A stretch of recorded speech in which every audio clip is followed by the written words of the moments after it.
तो यार देखो, अब तक तो हम टामा टोंगा को सिर्फ उनकी अजीबोगरीब आवाज़ निकालने के लिए जानते थे, लेकिन अब इस चीज़ को सुनो। पहले मैं भी खुद 3 सेकंड का यहाँ पे ब्रेक लूंगा ताकि आप उसे सुन सको। तो ये जो है टामा टोंगा का रिएक्शन निकल के आता है जब वो पूछता है कि ओटीसी का मतलब क्या है। तो वहाँ पे एक बंदा कहता है ओरिजिनल ट्राइबल चीफ। तो ये बोल के फिर टामा टोंगा वहाँ पे हंसते थे। वही बात हो गई क्योंकि सोलो सिकोवा हैं उनके असली वाले ट्राइबल चीफ, तो इसलिए वो उस पर मजे ले रहे हैं। लेकिन अब मुझे इतना समझ में आ गया भाई कि ये जो टामा टोंगा है बहुत ज़्यादा WWE के एनवायरनमेंट में कंफर्टेबल हो गए हैं और वो बहुत ज़रूरी होता है। तो मैं तो भाई उनको इन्जॉय करता हूँ। और देखो, देखते हुए बहुत सारे लोग ट्रोल क्रिटिसिज्म सब कुछ करते हैं, लेकिन जो भी है टोंगा लोआ भी जैसे भी हैं तो ग्रेटेस्ट ही। और वेलकम है आपका वॉइस ऑफ रेसलिंग के एक और नए एपिसोड। मुझे पता है 12:30 बजे विंस की डॉक्यूमेंट्री वाली वीडियो के लिए मैंने बोला था, उसको मैंने 100% कंप्लीट है भाई। कल बस उसकी डेट चेंज किया मैंने, कल मंडे को वो आ जाएगी। बाकी कम्युनिटी टैब पे आप पढ़ भी सकते हो। देखो ये वाली, इसमें बहुत सारी चीज़ें जो मुझे लगा अगर मैं अभी मिस कर दूंगा तो फिर उसके लिए वो काफ़ी डिले हो जाएगा। तो कल आ रही है डॉक्यूमेंट्री वाली वीडियो, सब कुछ बन चुकी है, सब फाइनल है। बस अब कल आप उस बढ़िया वाले पैकेज का, उस वीडियो का इंतजार करो। पैकेज WWE की भाषा हो गई। लेकिन आज इससे पहले कि मैं कुछ भी बताऊँ आपको क्या हुआ है AEW में, रेसल ड्रीम जो उनका शो था, आप एक ट्वीट देखो ऑल एलीट रेसलिंग का, जहाँ पे वो खुद लिखते हैं कि ये जो ग्राफिक नेचर है उसकी वजह से AEW वाले कुछ भी पोस्ट नहीं करेंगे ब्रायन डैनियल्सन वाला स्टफ। और जो स्टफ है वो क्या था, रेसल ड्रीम में ब्रायन डैनियल्सन यानी कि Daniel Bryan versus John Moxley यानी कि डीन एम्ब्रोज, इन दोनों का मैच हुआ। यहाँ पे जॉन मॉक्सली बन चुके हैं नए AEW के वर्ल्ड हैवीवेट चैंपियन। और यहाँ पे स्टिपुलेशन भी ये स्टेक पे था कि अगर ब्रायन डैनियल्सन हारे तो उनका फुल टाइम जो इन रिंग करियर है वो ओवर हो जाएगा। और ये चीज़ हो चुकी है, जॉन मॉक्सली चैंपियन बन चुके हैं। इस मैच में भाई क्या कुछ हुआ, थोड़ा लंबा खिंचा है मैच, लेकिन इतना कह सकता हूँ कि बहुत सारे मस्त सीक्वेंस से यहाँ पे जॉन मॉक्सली ने अपने शील्ड ब्रदर सेथ रॉलिंस का कर्ब स्टम्प वाला जो मूव है वो भी यूज़ किया। उसके बाद वो टाइटल जीत के उन्होंने सीधा उसको बैग में भर दिया कि जैसे कि उनको तो फर्क ही नहीं पड़ता। उसके बाद भाई बहुत सारी जो भसड़बाजी है वो हो रही है। यूटा ने आके भी टर्न कर लिया है, सारा जो रोस्टर है वो आके सेव करने की कोशिश कर रहा है। सिक्योरिटी वाले बंदे आ गए, लेकिन एंड में जो जॉन मॉक्सली वाला ग्रुप है, जो टीम है, उनको पूरा वहाँ से जाना पड़ गया। लेकिन जो बहुत बड़ी चीज़ें पता चली यहाँ से कि अब ब्रायन डैनियल्सन का फ्यूचर क्या है, क्योंकि बहुत बुरी तरीके से भाई उनको मारा। वो जो प्लास्टिक बैग है आज वो फिर से हमने इन्वॉल्व होते हुए देखा है, और उसके बाद स्ट्रेचर से ही वो उनको लेके जाते हैं।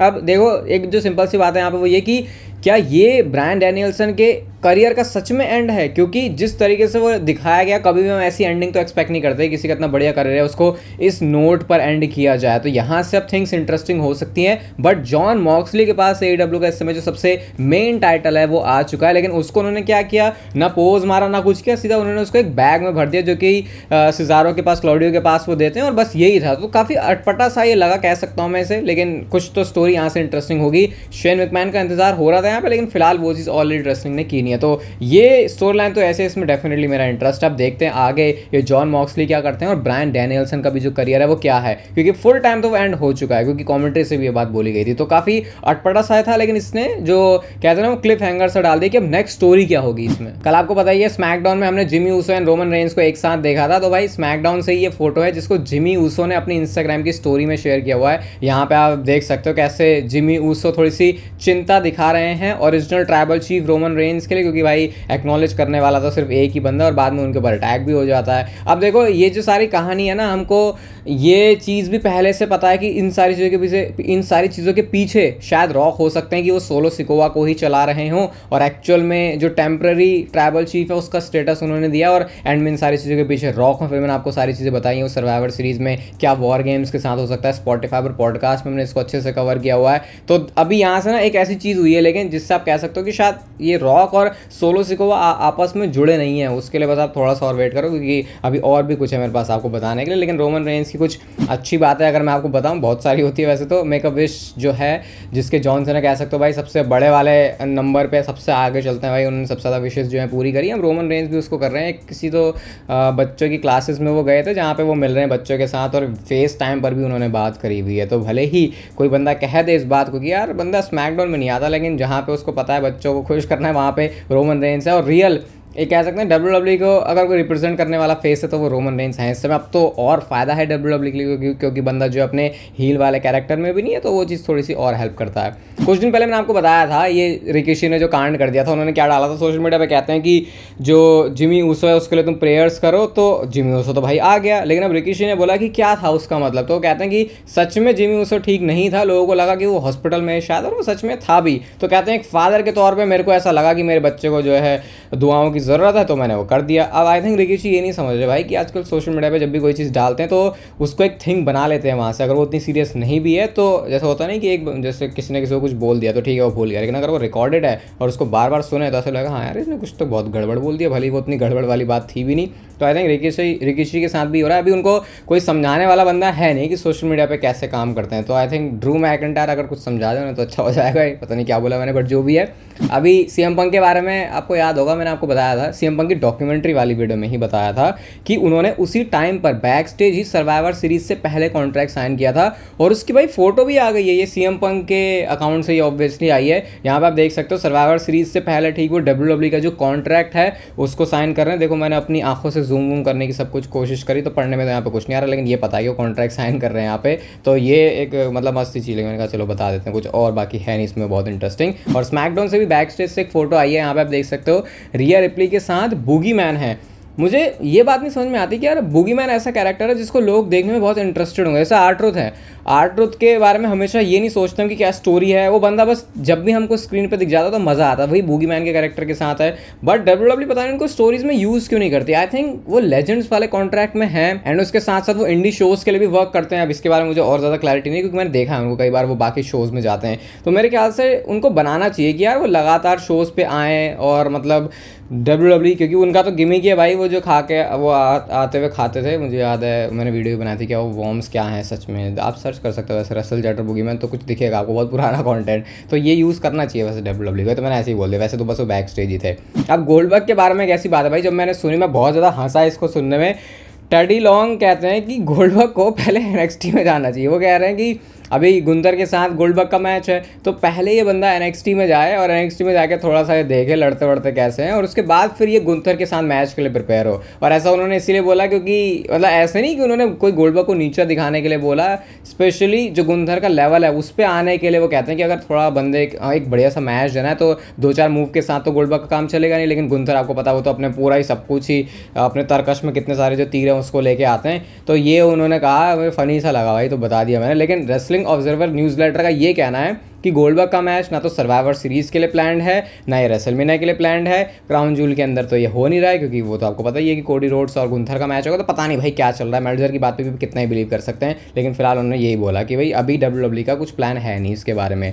सीएम पंक और ड्रू मैकिंटायर की फ्यूड के देखो भाई, टाइटल में ना वीडियो के मैं सब कुछ डाल नहीं पाता ना थंबनेल में, लेकिन आपको पता हो जाना चाहिए शायद अब तक कि टाइटल और थंबनेल में जो चीज़ नहीं भी है वो फिर भी बहुत सारी और चीज़ें होती है वीडियो में। तो बस जैसे ही आपको मेरी वीडियो दिखा करे रेसल चैटर, तो भाई बस क्लिक कर लिया करो। ये एक जनरल एडवाइस रहेगी मेरी आपके लिए। लेकिन ड्रू मैकिंटायर और सीएम पंक के बारे में मैंने आपको बहुत टाइम से बोला नहीं था, एक बात है जो कि मैं बताऊंगा। सबसे पहले तो आप ये फोटो देखो, और ये फोटो लीक हुई थी इनकी फ्यूड के टाइम पर ही मंडे नाइट रॉ से, लेकिन मैंने उसको शेयर नहीं किया था क्योंकि भाई वो है ना, मैं कह रहा था कि भाई केफेप को अलाइव रखते हैं, अभी इसके बारे में बात नहीं करते, जब सब खत्म हो जाएगा तब करेंगे। तो एक्चुअल में मामला तो आपको पता ही फिर WWE में कैसा चलता है। और सबसे कॉन्ट्रोवर्शियल चीज़ जो ड्रू मैकिंटायर ने जैक पेरी के साथ फोटो डाली थी, और आपको कनेक्शन पता है कि जैक पेरी और क्या हुआ है सीएम पंक का कांड, वो एक CCTV वाली फुटेज भी आई थी, तो ऐसा हो कैसे गया, तो इसके बारे में भी इंटरनल रिपोर्ट्स ही आई थी कि एक्चुअल में बैठ के सारा अग्रीमेंट हुआ है, सीएम पंक को किसी चीज से कोई प्रॉब्लम नहीं है, तभी जाकर ड्रू मैकिंटायर वो एक्शंस कर रहे हैं। ऐसी कोई भी चीज ड्रू मैकिंटायर ने नहीं करी थी जिसके ऊपर पहले म्यूचुअली अग्री ना हुई हो पार्टीज। तो ऐसा कुछ, भले ही इस चीज को हमने कितना भी पर्सनल देखा, लेकिन WWE ने उसको बहुत अच्छे से मेंटेन किया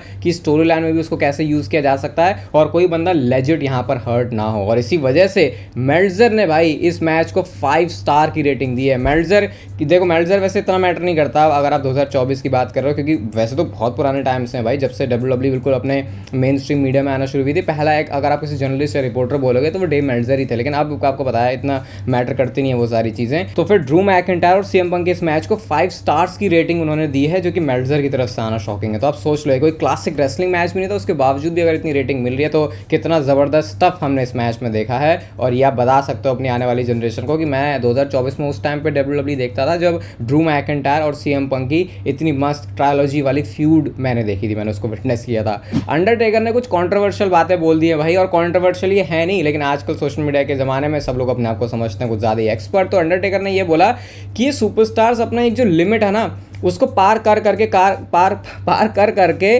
एक उस जगह पे जाते जा रहे हैं जहां पर जितना लंबा करियर मेरे टाइम के सुपरस्टार्स का या फिर मेरा रहा है, इन लोगों का बिल्कुल भी नहीं हो सकता। वो कहते हैं कि अब इनको लोगों से रिएक्शन दिलवाने के लिए बहुत बहुत बड़े बड़े स्पॉट करने पड़ते हैं, जबकि हमारे टाइम में सब करने की जरूरत पड़ती नहीं थी। क्राउड के लिए हम मतलब कुल मिला के कह रहे हैं कि इतना ज़्यादा कुछ एक्स्ट्रॉर्डिनरी दिखा देते हैं कि फिर उसको टॉप करने के लिए जो बार है वो धीरे धीरे धीरे बढ़ता जा रहा है। उसकी वजह से तुम रिस्क में अपनी लाइफ को डाल रहे हो और इसकी वजह से तुम्हारा जो करियर है फिर वो उतना लंबा हो नहीं पाएगा। जो कि अंडरटेकर की बात से मैं 100% अग्री करता हूँ। थोड़ा सा उन्होंने जो टिपिकल रेसलिंग के पीछे पड़े रहते हैं उनको भी ट्रिगर कर दिया। वो कहते हैं कि जो ये रेसलिंग है ये रेसलिंग मूव्स के बारे में नहीं है, इट्स अबाउट स्टोरी टेलिंग। तो ये जो बात बोली फिर उन लोगों को थोड़ी सी प्रॉब्लम होगी, भाई हमको तो रेसलिंग वाले मैच पसंद है। हालांकि अंडरटेकर ने ये भी बोला कि हम स्टोरी टेल करते हैं अपने रेसलिंग मूव से, लेकिन फिर भी उन्होंने स्टोरी टेलिंग के ऊपर थोड़ा सा ज़्यादा फोकस किया, ये अंडरटेकर कहना। और आई थिंक अंडरटेकर की बात अगर है तो फिर इसके बारे में तो कोई अगेंस्ट कैसे जा सकता है। हाँ, ओपिनियन अलग अलग हो सकते हैं, फिर थोड़ा सब्जेक्टिव हो सकता है, लेकिन इस चीज़ की वजह से लोग भी ट्रिगर हो गए हैं। तो सोचो अंडरटेकर के अगेंस्ट भी लोग जा रहे हैं, तो फिर अब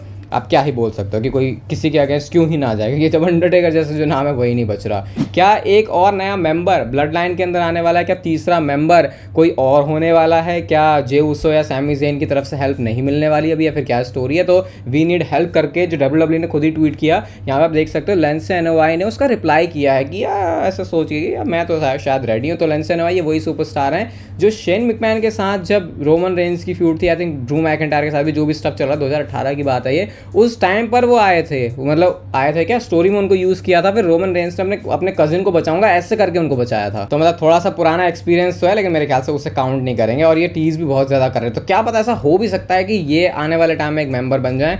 वॉर गेम्स वाली सिचुएशन के लिए तो शायद ऐसा नहीं होगा, बट शायद आने वाले टाइम में जो अभी नेक्स्ट और सुपरस्टार्स आने वाले हैं गुड ब्लड लाइन के अंदर भी आ सकते हैं। उसमें से एक नाम लेंसे एनोवाई डेफिनेटली हो सकता है। रॉक के बारे में भाई पिछले कुछ दिनों में स्मैकडाउन से पहले ये बात फैल गई थी, और इसलिए मेरे को लगा ये ज़्यादा लेट नहीं करते, आज वीडियो बनाते हैं इसके बारे में। विंस वाली डॉक्यूमेंट्री के लिए सुबह थोड़ा सा इंतजार करो, फिर से बोल रहा हूँ कल के लिए बस 12:30 बजे। तो रॉक के बारे में डेव मेल्ट्जर ने ये बोला कि नहीं आने वाले वो जो है रेसलमेनिया 41 में रॉक की अपीयरेंस नहीं होगी। मैंने सुना भाई, मैंने ऑब्वियसली उस पर यकीन माना नहीं था, और रॉक ने खुद इसका रिप्लाई कर दिया। आई थिंक उन्होंने डिलीट कर दिया, क्योंकि मैं इंस्टाग्राम पे जाकर इसको चेक किया तो मुझे दिखा नहीं। सवाल पूछा गया कि भाई क्या तुम रेसलमेनिया में नहीं होगे, भाई मना मत करना इसके बारे में। तो रॉक ने सीधा सीधा बोल दिया do not believe any of that BS। इसका तो साफ मतलब हो गया ना कि रॉक ने बोल दिया भाई कि ऐसे कुछ भी बात नहीं है, मैं तो भाई रेसलमेनिया में वर्क करूंगा। लेकिन एक थोड़ी सी नेगेटिव चीज़ भी है जो कि मैं आपको बता सकता हूँ।